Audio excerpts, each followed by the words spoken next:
بلندی ذکر سے مراد کیا ہے، اس مراد کو ظاہر کیا۔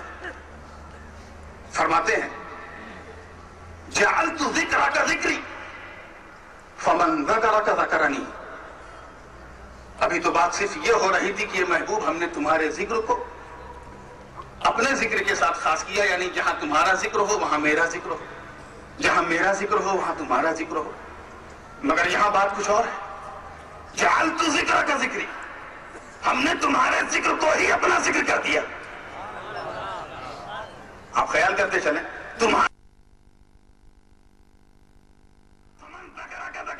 جس نے تمہیں یاد کیا اس نے مجھے یاد کیا۔ مولانا محمد نعرہ تکبیر، نعرہ رسالت۔ اسے بھی آیت مبارکہ کی روشنی میں، کیونکہ قرآن کی تفسیر القرآن بالقرآن بھی ہوتی ہے، اور حافظ قرآن ہونے کی حیثیت سے مجھے بڑا ایڈوانٹیج بھی ملتا ہے کہ میں قرآن کی باتیں زیادہ کروں، اور ماحول بھی اتنا خراب ہے کہ کچھ ضعیف الاعتقاد اتنے سرفر ہے کہ کوئی حدیث اگر فضیلت کو سنائیے تو اسے فوراً ضعیف کہہ دیتے ہیں۔ تو آج میں قرآن کی بات قرآن سے حل کرنے کی کوشش کروں گا، تاکہ یہ جو بات میں نے کہی ہے یہ قرآن سے اور مدلل ہو۔ واللہ ورسولہ احق ان یرضوہ، یہ آخری ٹکڑا ہے، اس کے بعد میں رخصت ہوں گا، غور سے سنیں گے۔ اللہ اور اس کا رسول زیادہ حقدار ہیں کہ اسے راضی کیا جائے۔ ایک لمحے کے لیے آپ کی توجہ چاہیے، اگر میں کہوں کہ حضور شیخ الاسلام اور حضور غازی ملت زیادہ حقدار ہیں کہ اسے راضی کیا جائے، تو آپ کہیں گے نورانی میاں کو اردو نہیں آتی، کہنا چاہیے انہیں راضی کیا جائے۔ میں ذرا چاہتا ہوں کہ آپ کے دماغ میں یہ بات آ جائے، راضی کرنا ہے دو کو، اور میں کہہ رہا ہوں اسے راضی کیا جائے۔ بات کو سمجھ میں نہیں ہے، کیونکہ بات تب پوری ہوتی جب میں یہ کہتا کہ ان دونوں کو راضی کیا جائے۔ اب ذرا اسلوب دیکھیے قرآن کا، شان محبوبی دیکھیے حبیب، اللہ اور اس کا رسول زیادہ حقدار ہے کہ اسے راضی کیا جائے۔ احق ان یرضوہ، ضمیر واحد مذکر کی ہے، اور مرجع اللہ اور اس کے رسول۔ توجہ سے، ضمیر ایک مرجع دو، پتہ کیا چلا؟ فمن ذکرک ذکرنی، اے محبوب اگر تمہیں کسی نے راضی کر لیا تو تم مجھے، میرا عزت اور جلال کی قسم، میں خود اس سے راضی ہو جاؤں گا۔ اللہم صلی علی سیدنا مولانا محمد، نعرہ تکبیر، مولانا محمد، نعرہ رسالت، اللہ نور دنیا۔ عزیزان ملت اسلامیہ، 2-3 منٹ میں اپنی بات کو مکمل کرتے ہوئے ایک آیت مبارکہ سے اور واضح کروں۔ وَمَا رَمَيْتَ إِذْ رَمَيْتَ وَلَكِنَّ اللَّهَ رَمَى۔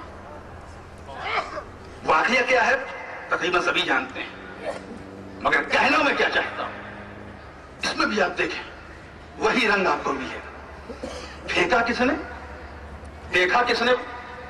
نبی نے پھینکا کن طریقے، اور قرآن کہہ رہا وَمَا رَمَيْتَ إِذْ رَمَيْتَ، پھینکنے کا انکار نہیں کر رہا قرآن، اے محبوب آپ نے پھینکا ہے، وَمَا رَمَيْتَ، جو آپ نے پھینکا۔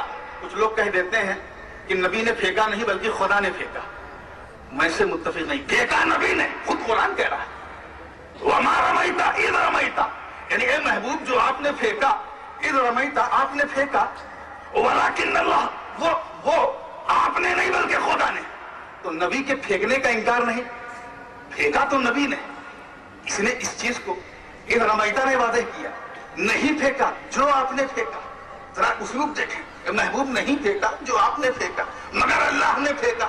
مفہوم کیا ہے کہ اگر کفار پر مصطفیٰ جان رحمت کنکری مار دیں تو دیکھنے والا سارا زمانہ یہ کہے گا نبی کنکری نبی نے پھینکی، مگر قرآن کہے گا خدا نے پھینکی، خدا نے پھینکی۔ تو جس نبی کا کنکری پھینکنا خدا کا کنکری پھینکنا ہو سکتا ہے، جس نبی کا راضی کرنا خدا کا راضی کرنا ہو سکتا ہے، جس نبی کی اطاعت خدا کی اطاعت ہو سکتی ہے، جس نبی کی محبت خدا کی محبت ہو سکتی ہے، اس نبی کی دشمنی بھی خدا کی دشمنی ہے۔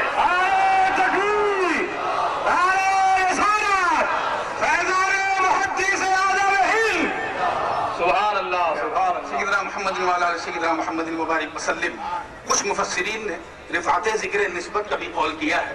اس حوالے سے آخری بات، اور یہ بات اس لیے بھی بہت مضبوط معلوم ہوتی ہے کہ لکا جو آیا ہے وَرَفَعْنَا لَكَ ذِكْرَكَ، اے محبوب ہم نے آپ کے خاطر لکا ذکرک، آپ کے خاطر آپ کے ذکر کو بلند کیا، یعنی آپ کو ہم نے رفعت کا مالک بنایا. جیسا کہ المال لزید میں ہم سمجھتے ہیں یہ مال زید کا ہے، اور یہی نسبت کا مفہوم ہے میرے دوست. مصطفیٰ جان رحمت سے جو منسوب ہو گیا وہ بھی رفیع. اب یہ نہ کہنا کہ انوار و تجلیات کی برسات بغداد میں کیوں، یہ نہ کہنا کہ ہندو مسلمان کا جن سموہ اجمیر میں کیوں، یہ نہ کہنا کہ کچوشا مقدسہ مسیحائی کا دربار کیوں بنا ہوا ہے، یہ نہ کہنا کہ کشمیر سے لے کر کنیا کماری تک اہل سنت کے عقائد اور نظریات کو پھیلانے والا محدث اعظم اپنی 73 سالہ زندگی میں اتنا کچھ کیسے کر گیا. یہی راز ہے میرے دوستوں میرے مصطفیٰ کی نسبت کا کہ جو میرے نبی سے منسوب ہے وہ بھی عرفہ، وہ بھی رفیع، وہ بھی بلند ہو گیا. نعرہ تکبیر، نعرہ رسالت، فیضان حضور محدث اعظم ہند. جو کچھ کہا تو تیرا حسن ہو گیا محبوب. وآخر دعوانا